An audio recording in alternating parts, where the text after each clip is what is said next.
Welcome back to our second part of direct and indirect speech. In the previous part, we have explained the rules of changing tenses, personal pronouns, and possessors, and words denoting nearness of time and place.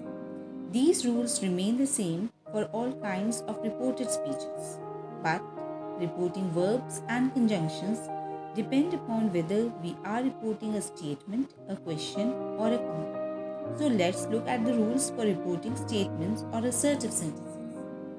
Firstly, remove the quotation marks in the statement. Secondly, use the conjunction that. Change the reporting verb say to into tell. And if the reporting verb is said to, then change it into told.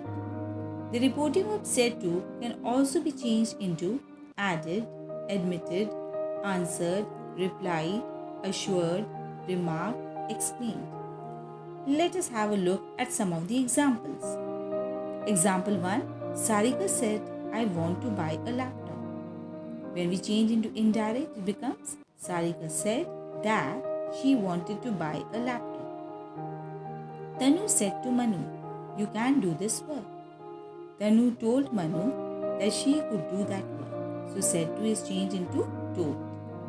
Ritu said to Mayur, lots of people will be willing to help you. Here, since an assurance is given, so we can change said to into assure. Ritu assured Mayur that lots of people would be willing to help me. Let us have a look at the rules for reporting questions or interrogative sentences. Firstly, remove the quotation mark and question mark in the interrogative sentence.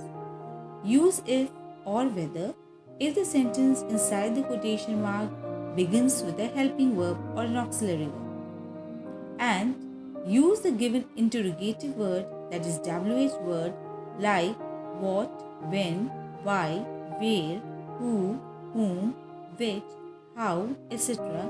if it does not begin with the helping verb. Remember, don't use the conjunction that. Change the reporting verb said to into asked, inquired, or demanded.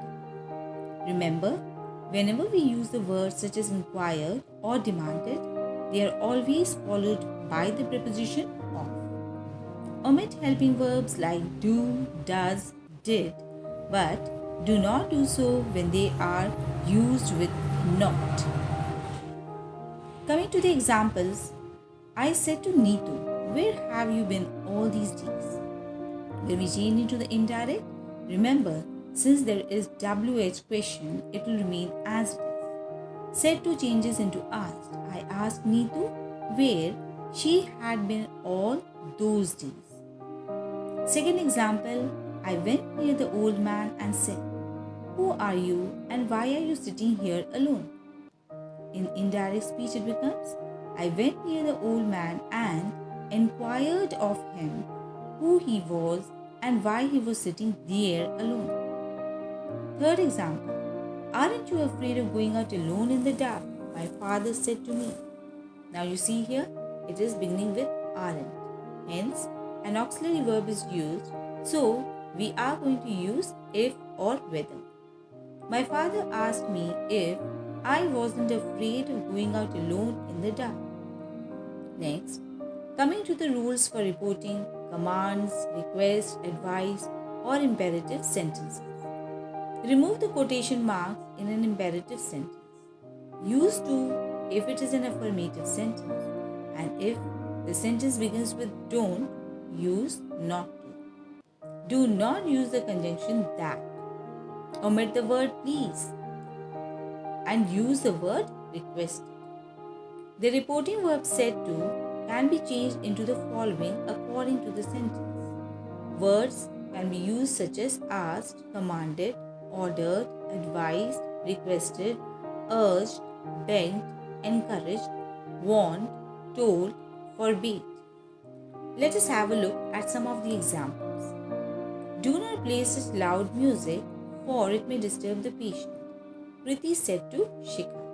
Now here, since we have the negative sentence do not, we are going to use here not to. Priti requested Shikha not to play such loud music, for it might disturb the patient. Second example, leave the room at once and do not show me your face again, said the principal angrily to the peon. The principal angrily commanded the peon to leave the room at once and not to show him his face again. Here, since it is an affirmative sentence, therefore, we are going to use the infinitive, that is, to leave. Coming to the rules here of imperative sentences, with those sentences which begin with the word let's. The word let's is often used to make proposals.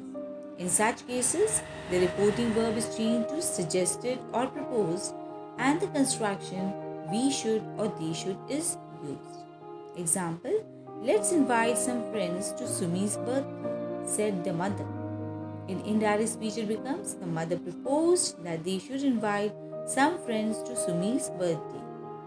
Let is also used as an ordinary verb meaning allow. Example, I said to him, let me come in. So here there is no suggestion. So in indirect speech, it becomes I requested him to allow me to come in.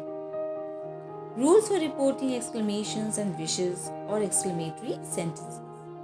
Change the exclamatory sentence into a statement.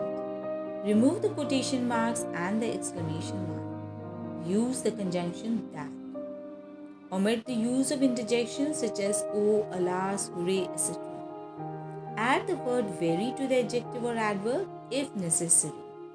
And if the verb is not given in the sentence, then use the be form of the verb, and that also in its correct tense form.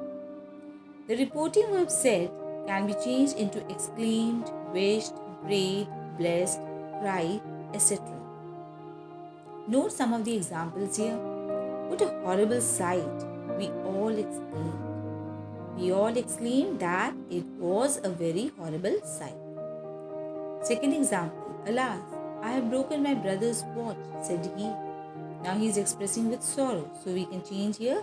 He exclaimed sorrowfully that he had broken his brother's watch. Third example, many happy returns of the day, we said to Preeti.